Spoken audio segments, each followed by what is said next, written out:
Okay. Well, if you would like to introduce yourself. Dawn, that's my name. As far as we're gonna go. Yeah, of course. Well, okay. Well, we'll just start with the childhood and early life first. So, can you tell me about where you were born and what it was like growing up there? Okay, I was born in Schenectady, New York.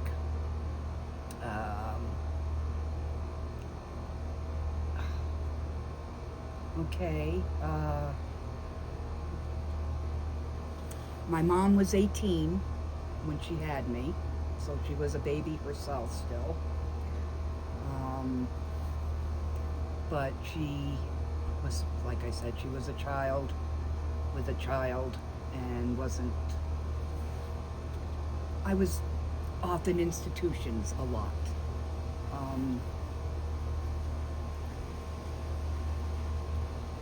My childhood sucked, but there wasn't all bad times, I suppose. I am grateful that I did have time in these institutions because I was able to do things I never would have been able to do if I lived home with my mom, like go to the movies, go Right. roller skating, go camping or fishing or anything like that. That I Right. enjoyed. So I grew up a lot with other people, lots of other people from different nationalities. Right. A lot of different personalities. Yes, and a people whole that- lot of different personalities. My first memory is in a foster home called the Creoles. I was in a crib, and my sister was in the same room across from me in a crib. I remember crawling out of this crib and going into the kitchen, and I was traumatized because my foster father came out of his room naked, and that freaked me right out. Yeah, it's different. Yeah, and that just freaked him out. Yeah. And his wife out, and she picked me up, pedaled my ass. What are you doing, climbing out of the crib, and set Yeah. me up on the a stool. So, but that was my first memory. So Right. that was about 2 or 3 years old. Right. My sister's a year younger than me. And I liked it there. It was a farm. They had horses, which I absolutely loved. I can remember one time, one day I woke up and there was a baby horse. Wow. Well, how did it get here? Yeah. Oh, well, a helicopter came and dropped it off. So I'm out there and I'm looking everywhere for the, Helicopter. no, for the parachute. Oh, yeah. So, but there was no parachute. Well, no, Dawn, they came and got it so they could drop off another one. Yeah. Whatever. So, but my memories there, that's where I think I became my love for animals. Just absolutely love animals. Right. I remember trying to save a bird that had a broken wing, which, of course, I didn't save it, but it was okay. They weren't terrible. Just one time I can remember I'm all dressed and I really gotta go pee. I gotta go pee. Yeah. And I'm telling them I gotta go to the bathroom. And Yeah. they're saying, well, hold it. Well, I couldn't hold it. Yeah. So that was a little bit of a traumatizing time. Yeah. But that's okay. So that foster home, not exactly, it's in upstate New York somewhere in the country. So, let's see. And every now and again, my mom would bring me back home. And I can remember another time we were little, and I obviously was going to school, so I was probably in first grade, and my sister was maybe in kindergarten. Right. And we were, walking to school, and I decided I didn't want to go to school. So we turned around and came back home, and Mom wasn't there, and we were really hungry. And there was no food in the house, but there was a loaf of Italian bread up on top of the refrigerator. So I had climbed up there to get the loaf of bread. We went into the bedroom, and we ate as much of it as we could, and then I threw the rest of it under the bed. Well, we forgot all about it, and my mom was a clean freak. Oh yeah, the crumbs and all the Well, little yeah, and it small got all parts. right, and ants and everything, whatever. Yeah. But anyway, she had found it, and so for a punishment, she thought it would be a good idea to burn our hands on a gas stove. Really? Okay, you think you heard? Really? Yeah. Yeah. 'Cause- Now I understand punishment, yeah. but to me, the punishments that she did, and my stepfather, were more like torture, like Right. kneeling on sand. Yeah. So your knees get raw, and well, at least it wasn't salt. Yeah. Um, but yes, she burned our hands on the gas stove, and my sister got the worst of it. I honestly believe my mother did not like my sister. Right. I don't know why. She never really had anything good to say about her, but that's her story to tell. Yeah. That's Yeah. Well, anyway, all right. So that was pretty messed up that time. Let's see. Yeah, because I was gonna ask you, like, you growing up on a farm, I'm already knowing, like, you're more of an, like, outdoorsy, like, you grew up, like, that's your type of fun. Because I had people that I went to school with that, like, they grew up, like, the way that they grew up was more so, like, they grew up, like, doing outdoorsy stuff, like, with their dad or just stuff like that. So their type of fun is, like, going hunting or going golfing, Right. and that's their type of fun. So I was gonna So say, activities. That's yeah. yeah. That's It their gets type of boring when you're thing. gonna stay home and clean and take care of your siblings and Yeah. cook. All right. So I'm the oldest out of four. Right. Okay. Let's see. I've been in several institutions, mostly because my mom. Now my mom has been married 5 times, so she wasn't like a hoe. Mm-hmm. She loved her man. The man, and got married and had. But she was a very fertile woman. So Right. she kept having babies. Yeah. But anyway, we all kept getting taken away from her. I remember a time when we were taken away, and I can't remember why. I'm not even sure. I know Joey. Now there's 6 years between the two of us, so I must have been 6 or 7 because he was still a baby. Right. And we went into this children's shelter. And I remember my mom telling me, "You take care of your brother." So I remember being up in the nursery with, them and my, being by my brother, and the lady telling me, "No, you go. Right. You need to go have fun. You're a kid. Go enjoy yourself." Yeah. So I did. Right. Went out and had fun. Yeah.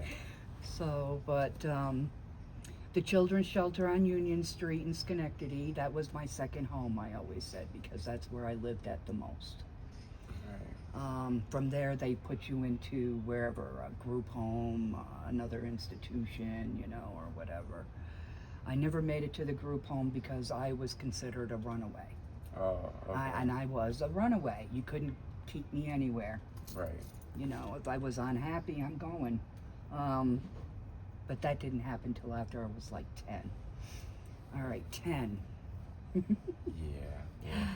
Well, let's see. Before I get into that one, I can remember a time we were at this place called Death Valley. It was a big creek, and fast running, and people would ride their tubes on there, Yeah. or just lay flat and go down. Well, my brother Billy, he was about 3 years old maybe at that time, so this was after that trauma. Okay, well, this was after, but this is a good story. Mm-hmm. Well, anyway, my stepdad said, "Go ahead, you, Rosalie, and Billy, go on down, go float down and enjoy." And he was walking down on the beach while we're floating down, and then I'm noticing it's getting deeper. Oh yeah. Now, I got a little baby, a baby that can't swim, so, and this is his kid. Yeah. If anything happened to this kid, I know I was gonna die. Yeah. Well, anyway, it was starting to get deeper, and I'm yelling, it's getting deep, it's getting deep. And he said, "Don't worry about it, ain't gonna get any deeper than that." Well, he was an alcoholic, so. Right. So. Um, well, then we came to a drop off, and the only thing my sister and I could do was toss my brother back and forth to keep him above water from drowning. Okay. And then I can remember saying, I can't do this anymore, and I gave him back to my sister, and I just closed my eyes, and I was sinking. Wow. And I felt the peacefulness come over me. Right. So I could tell you, if you're going to die, you will feel peace, because it's Right. not the first time I've had that experience. And then all of a sudden, there were hands on my waist and stood me up in an area which, when you're like that, your mind, Isn't in the right, you're fantasizing, I'm thinking. yeah, kind of like hallucin, like something. Right, on well, the I lines want to of say that. was my guardian angel. Yeah, yeah, yeah. But, she, stood me up in a spot where I could stand above water. Mm-hmm. Yeah, I was a little bummed. I'd rather have died, Yeah. How many kids do you know have tried to commit suicide? Okay, well, I yeah. used to one time I got naked, took a shower, and it was in the middle of winter, and I just laid out in the cold, hoping that I'd get pneumonia and die. Wow. Yeah, I know, messed up. Or take a bottle of aspirin. Right. Yeah. Okay, so that was a godly moment for me. Oh yeah, for sure. It was a sign that Yeah. it wasn't your time. That's right, Wasn't your and time to right, go. and I have, Yeah. and I believe I have a guardian angel, Mhm. because I'm alive today, Mhm. Yeah. and I should not be. Let's see. 10 years old. I already shared the other experience I told you about the neighbor downstairs who was a pedophile. Oh yeah, yeah, Okay, you did. so that, I'm not going to tell you what he did to us. Ruined me, though. I just, I knew it was wrong. It just, after a while, I felt like, well, anyway. Okay, then we moved out of that house and we moved into the Yates Village, which is the projects Okay. for people on welfare. Mhm. So, and there, okay, so Billy was very young. He was still maybe 1 or 2 years old.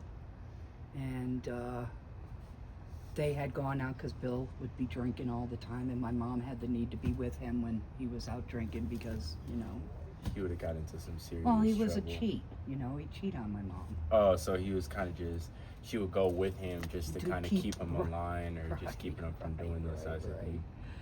So then one night he came home. They came home. Got me and my sister up out of bed and said, "Why is that silverware drawer look like that?" So yeah, it's a little traumatizing when I see my brother putting silverware away, and I said, "Oh my God, if Mom was here, whack!" Yeah. And I opened up the silverware drawer and I look, and it's a fork, just one fork. It was out of place. So I picked it up and I put it in with the forks, and I went over to them. We're in the kitchen, and they're in this doorway, between the living room and the kitchen. And I looked at them and I said, it was only a fork out of place. And then before I knew it, and I didn't even know who did it, I assumed it was Bill. I found out later on in life it was my mother, but this is something that I held against Bill forever. Right. Punched me so hard in my ear, I went flying across the kitchen into the cast iron radiator. The next day I had to go to school. We went to school. My ear was out to here, looked like a portobello mushroom. Like a And you would cauliflower. A cauliflower. Yeah. huge, black and blue, and it was just terrible. And the teacher wanted to know what happened. Well, you know what? I told her I wanted that man to get arrested and go to jail. Right. That's what I wanted. Right. Well, the one who got arrested and went to jail was me. Really? Yes.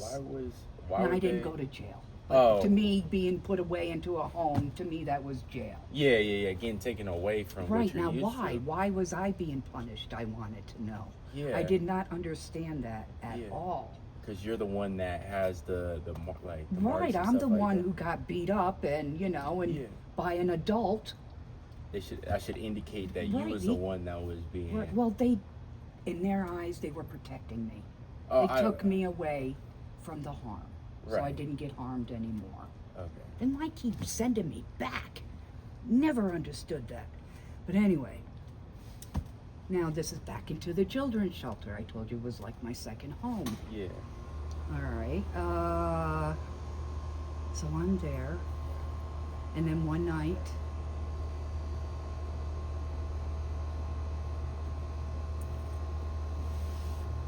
I'm not sure I'm ready to tell you this story. So.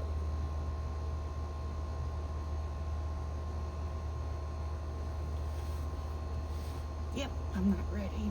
Okay. That's okay. Yeah, just let me breathe. That's okay. Take your time. But what happened to me then?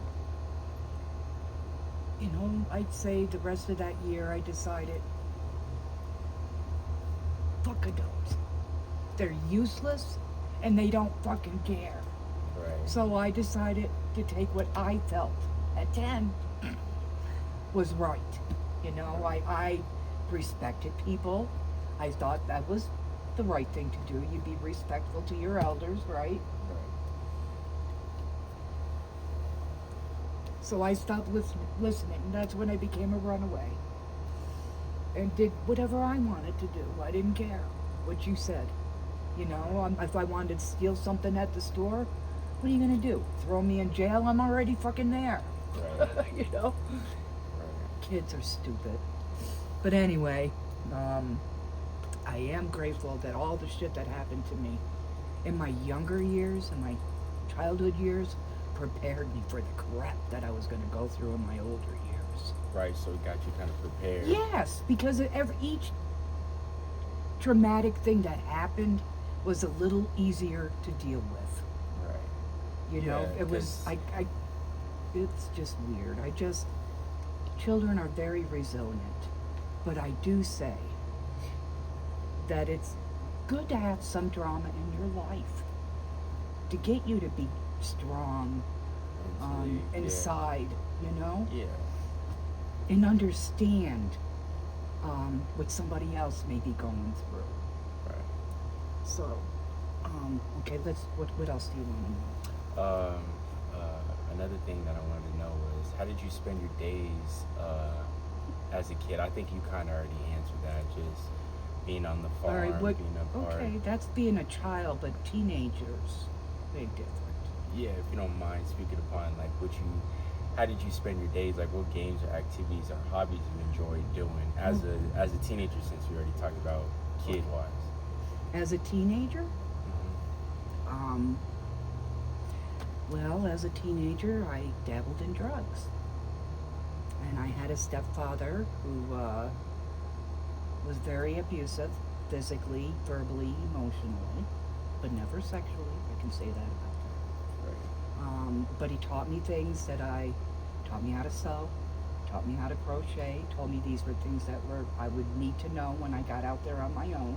Right. So, I didn't appreciate it then. Right. But now, I understand and I'm grateful. Right. Let's see, we used to go roller skating, loved it. Yeah. Camping, loved it.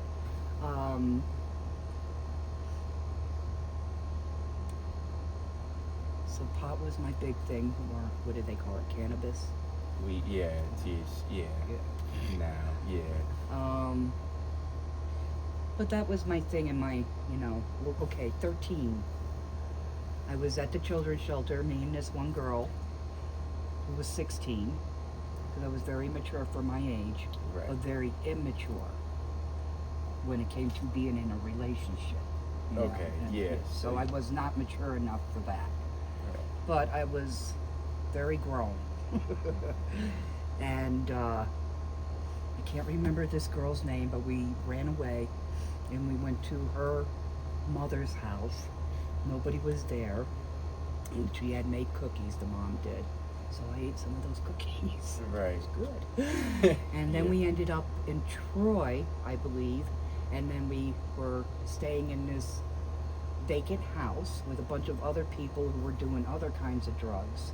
And that was my first time doing marijuana. Right. She didn't want me to do it, but hey, Yeah, you just everybody gotta else is get doing this. it. Why can't I? You Yeah, know? especially being at there. So you was Right. like, and yeah, But they were doing things where they would, like, be spaced out, you know, up against the wall, sniffing something. Yeah. Paint or whatever. yeah. That was one thing I did not get into.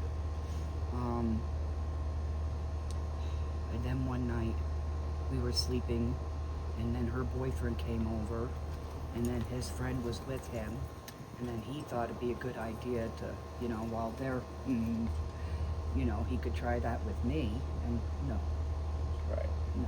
But the boyfriend, if she was 16, then that means the boyfriend had to be like 16, 17. 17, 18, somewhere up in Yeah, there. 16. Right. So this guy was much older. Yeah, and by the time he was 13, during this time. I'm 13 and I don't want Yeah. what you're trying to get me to do. Right, yeah. So thank God it didn't go any further, you Yeah, know. yeah, So yeah, I was of course. lucky.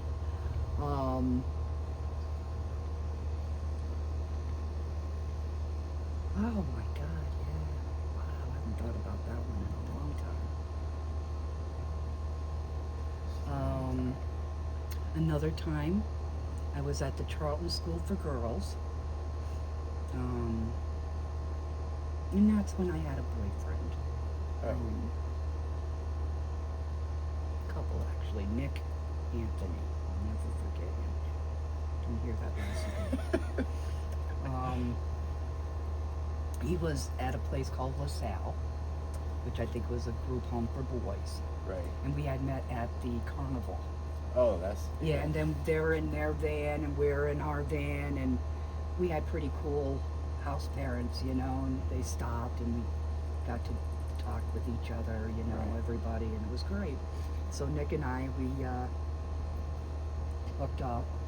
I mean, you know, as friends. Right. But then we started talking all the time on the phone, and then we made the plans to run away together. So I've done it many times, so that was no big deal for me, but for him I think it was a little bit of a big deal. Right. But then he's like, now I'm 13 and he's about 15, Okay. so he's more experienced than I am. Right. And then we were at Miss Park, and then he's trying to teach me how to French kiss. I did not want any part of that tongue in my mouth. Right, yeah. I was not ready for that. Oh my God.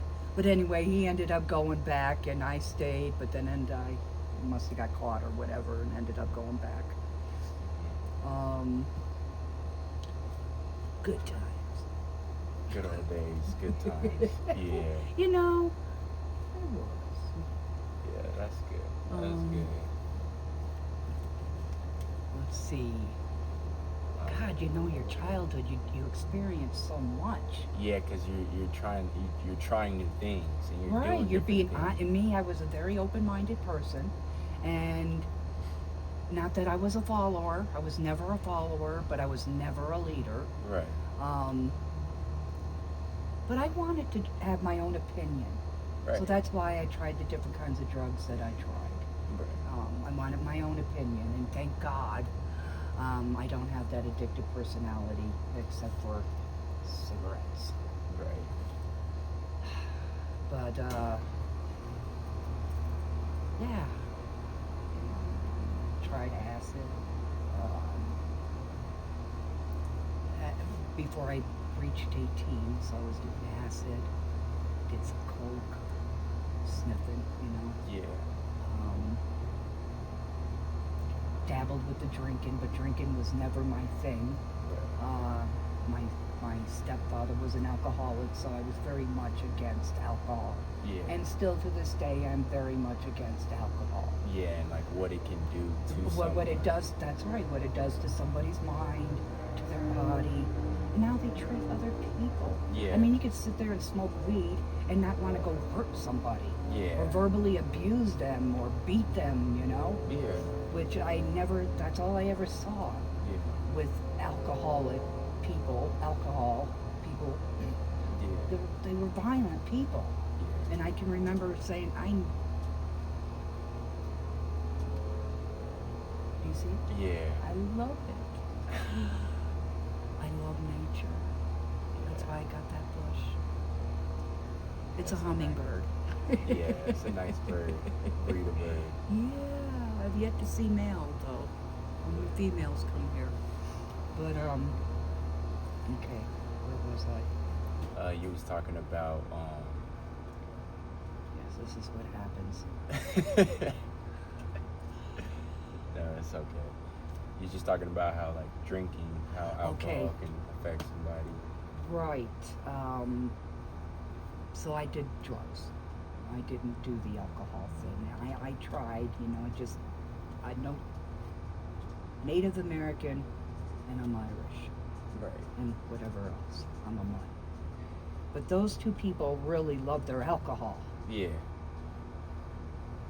It was just never your Never, thing. never. Not even a wine cooler, you know? Yeah. Ugh. Much less how it made you feel. Just never understood the people that had to drink that every day, which was my son's father. But that was also my stepfather. I married my stepfather. Wow. Yeah, I did. And I swear to God, I would never be with anybody like him. And not only was he like him, but he was worse. Wow. Right? So this is something I've been struggling with my whole life. Why? Why am I attracted to these people? Yeah. Well, I think I figured it out. I think because it's what I grew up with. Yeah. I was familiar with it. I knew how to handle it. Yeah. Not that I wanted to, but That's all I didn't knew. think I deserved anything better. Yeah. So, and my last husband here, he was much better, but he was born. Right. So, and I need some excitement in my life. Right. That's fair. Well, it wasn't fair to him, Yeah. but yeah, alcohol was never my thing. So yes, drugs, marijuana mostly. Charlton School for Girls. That's when I was 15, 16. I had run away from home. Oh. Now, I was always a responsible person when it came to a job. Right. I had a paper route. Okay. Yep, that was my only sense of freedom. That was, when I was living with my mom. And so I looked forward to getting up every morning, going out and delivering that paper, and Sundays going and collecting, Then one day I decided I can't deal with this guy anymore. What happened is he hit me for the last time, and I went after him with a knife. Right. So, and I told him I was, but he never touched me again after that. After that, it was all going to my mother. You know what your daughter did today? Whether it was the truth or not. Yeah. And most of the time it wasn't. Oh, you know what she does? She goes and hangs out at this house over in Mont Pleasant, this big white house, and sits there and smokes pot and drinks with them all day. Well, I want to know where this freaking house is so I can go there. Yeah. And just basically sit just there and making, smoke, But yeah, I just had enough of him, and I planned on running away. I had a friend who was interested in my paper route, and I showed her everything that she had to do, what she had to do, and everything. So that tells me I was a good, responsible worker. Right, I yeah. was responsible. Yeah. But truth is, I could never hold a job for more than a year. Really? I never lived anywhere for more than a year. Wow. Are you talking about like state-wise or just in a like? Any, whether I was with my mom, she never stayed any place for longer than a year. Not that I can recall. Right. And maybe she did. I just, because I was in and out, in and out. Yeah. And then it took my daughter to tell me, Mom, please, can I go to the same school next year? Right. Well, that made me so sad. And I realized what I was doing. Okay. So I needed to understand why. Yeah. Why am I doing this? Why do I have that urge every year for change? I need something different. My environment needs to be different. My surroundings, everything just needed to be different. Well, I said, okay, Katie, yes, you can go to the same school. So I actually lived in this one apartment building for 6 years, this apartment. Right. So I did good. I did good by her in that. But what I did is I'd get rid of everything and then so it kind of redecorate. puts you in the mindset of like it's something new. Right, and changed my surroundings, new furniture, new, knickknacks, whatever, that satisfied me. Yeah. So I was okay with that. Right. But yeah, I never ever lived any place longer than a year. Right. So any job that I ever had, I can pull off being a happy-go-lucky person for only a year. After that, my real me was coming out, which was not a happy person. Right. Reality of like. Well, yeah, and then I was living with my son's dad at that, my daughter's dad. Yeah, at the time. No, my daughter's dad. He was a good man.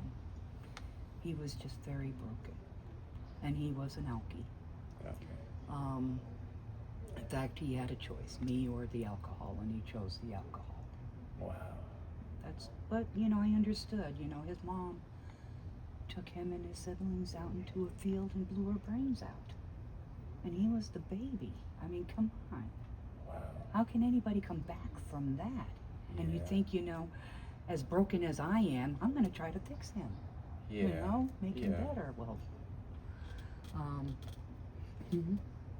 we were over at his friend's house, and they apparently had robbed somebody of their silver and these guns, just sawed-off shotgun and another shotgun. And Dean is sitting over in the couch, and his friend is sitting over here in a chair, and I'm sitting in another chair over here, reading my Easy Rider magazine. Mm-hmm. And they're playing with their guns, loading them, unloading them, snapping them, and drinking their moonshine and whatever. Then all of a sudden, it went off. Right. Well, his friend holds his hand up to his face. You shot me, man, you shot me. And, he's holding it, but I didn't see any blood or anything until I saw the blood oozing down his arm. Going through his fingers. So then I realized, yeah, he actually did get shot. So Dean had taken off. I had called we didn't have 911 then, but we called the cops to get the ambulance over there because, he took his hand away from his face and said, am I going to need plastic surgery? Yeah, for sure. Some type of surgery. Well, it was more powder burn than anything else. So it like skinned his face, you Right, think? yeah, peeled the skin, yeah. He ended up with a little star for a scar. Okay. And his eye was a little messed up after that too, though. But yep, they caught Dean. He got arrested. I got arrested because I was there, and I didn't tell the truth of what happened. I said somebody came in and just fired. Right. So that was an experience, my first experience in jail, a real jail. Right. What age was this? I was 19. 19? Okay. So this is old. Okay. Way above and a lot more further. Okay, that makes sense. Yeah, because, anything... Okay, are we still sticking with the younger age? Yeah, I was just... Yeah, yeah. All right, just so listen I'm to- sorry, I went a little too far. Oh no, it's okay. But You're no, just speaking. mostly there. I think the last time I was abused sexually was when I was 10. And that's the one where I started to tell you and I couldn't tell you. Right. But I think I can do it now. Okay. I was at the children's shelter and I remember the day very well. And I will never forget the night. But this one lady, one worker said, Dawn, you shouldn't wear any underwear. And here, wear a nightgown. Which I never wore a nightgown. I never, Right. much less go without underwear. Yeah. But, and I asked, why? And she said, so you can breathe down there. Okay, that made sense to me. Yeah. All right. So I go to bed now, but I'm not going into my... There's two of them. Yes, oh God. All right, but, she had me sleep in a bed that I normally don't sleep in. And there was my bed, kind of over in the corner, and in front of that was a closet, and in front of the closet was a dresser. Mm-hmm. So you really couldn't see my bed when you walked into the room. But there was a bed next to me and another bed over there, and then the door was over here, and there was a bed there. Well, now, yes, the house parents would come and make their rounds, check on everybody, make sure everybody's safe and sound, which I thought what was happening, when I heard them come in. We had an African American, and I'm sorry. Oh no, it's Please okay. do not take, because I'm going to tell you, I had a real problem with African American men Okay. after this. I could never, I couldn't even hold hands with John Lee. He was such a good man. But because he was African American, but that's, anyway, this guy comes in the room, and we had an African American lady who come, but she never wore pants. And this person had rolled up his pants and came right over to my bed and started doing his thing, and I'm like, oh God, not again. Because of what the guy downstairs was doing to my sister and I. Yeah. And now I'm crying, and he's holding a nut, he's got hands over my face, and you can smell the alcohol. Right. So that, I think, is what really turned me against alcohol. Right. Yeah, sorry, they don't usually bother you. That's okay.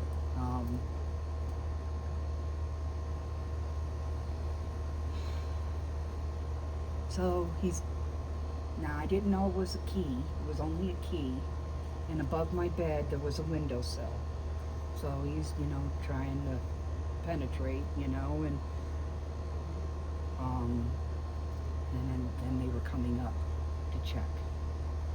And, kept telling me, well, when I realized it was only a key, I said, you can't hurt me with that key. And he goes, but I can suffocate you. That's when he put his hand over my face. So I've got a thing about anything going over my face. Yeah. So I'm crying, and I feel terrible still, because I can remember saying, listen, she's 13, she's got boobs. Really? Yeah, I was trying to get him to take her, not me. Yeah, I mean, yeah. That, Well, I at the was time. 10. I was 10. Yeah. At the time, it was either you or and you had to Right. choose yourself at Right, that well, time. yes, survival. Yeah. So, but then somebody started coming up the stairs to come and check on everybody, and he told me, don't you move.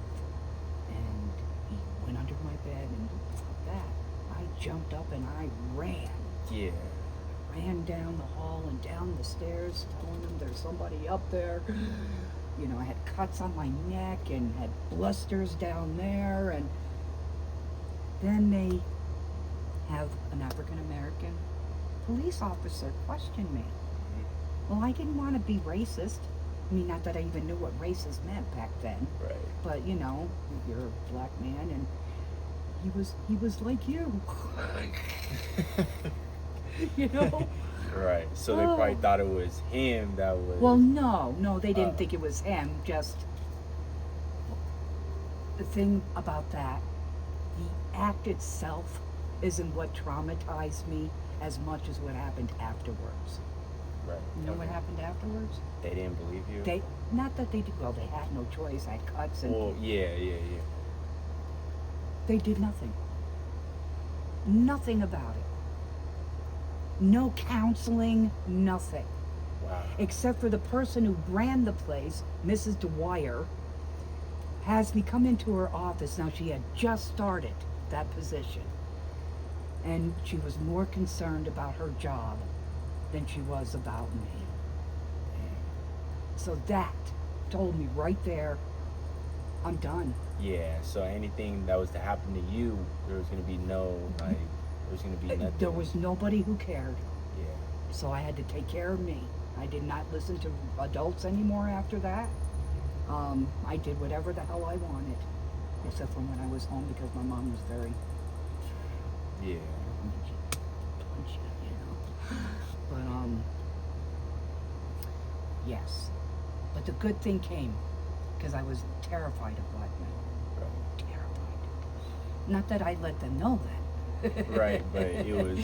But yeah, I get that feeling inside. But then later on in life, I met a young man, Ernest. We were working together, and he, I know I told you I'd go bouncing around. But he needed a ride home one night, and it was pouring out that night. And I gave him a ride home just to find out that they locked him out of his apartment because he hadn't been paying his rent. Oh, okay. So he wasn't. So he was just riding around, or he Well, was just no, out. no. He was out because you had to give him a ride. Well, no, I gave him the ride because he didn't. It was pouring out that day, and that was the day they chose to lock him out of his room. Oh, okay. So I had to call the cops and have they come, and he had no place to go. What was I gonna do? Let him stay out in the fucking pouring rain? Right. No, I can't. That's not me. Yeah. I'm not gonna do that. So, and the cop kept telling me, Dawn, don't do it, don't do it, don't bring him home, you're asking for trouble, and yada yada. And I said, well, what am I supposed to do? I know what his situation is, and I can't, if anything happened to him, I would never forgive myself. Right. Well, it was the best decision I ever made. He shared his story. He didn't have a good upbringing. Right. Nobody ever taught him what was his priorities. Now, what he was doing with his money was putting it into a car that got drowned. Hurricane Sandy, do you remember that? I think so. I think I remember hearing about it. It's about 20 years ago, maybe. No. Yeah, no. Well, anyway, so I took him home. And we, talked, and I, told him, you got to pick your priorities. Your car, that's a luxury. It's not a priority. It's, it's a luxury. Your priority is to keep a roof over your head, food in your belly, clothes on your back. Right. All right, and in order to do this, you have to have money. Right. So you got to have a job. Right. So today, he works for the city of Schenectady. Wow. Yep, he's doing so good. I am so proud of him. Yeah. And I'm his mom. He's my kid. I don't care what anybody says. Yeah, he for sure, he turned his life around. He did. He finally got it. He's driving a nice vehicle now, and he's a little chubby now, but he's happy. That's all that matters. Yes, being yes. happy, So yeah. now that makes me feel good to know that I helped Mhm. somebody else. Right, and like the policemen that were But you know what? He helped me. really Yes. I'm here talking to you. right. Yeah, you did. No, You did. and I love him to pieces. Love him, hug him. Yeah. I'm grateful. Right. He's the one who got me over that. Mhm. So, and I appreciate him for that. Because like you were saying, the policeman was saying like don't help him, Right, but right. look at what you did. Like when you helped him out, you ended up turning his life Yeah, around. well, I know me too. You're not going to stay where you're not wanted because I will make your life a living fucking hell. Yeah. But he was, every now and again he'd overstep his bounds, Yeah. and I'd have to straighten him out a little bit. But, at least he was very respectful. Such a good kid. Such a good guy. I hate him. But anyway, yeah, childhood sucked. But I had fun. Camping, horseback riding. Oh my Yeah. God, I love that. There were four of us who used to hang out together whenever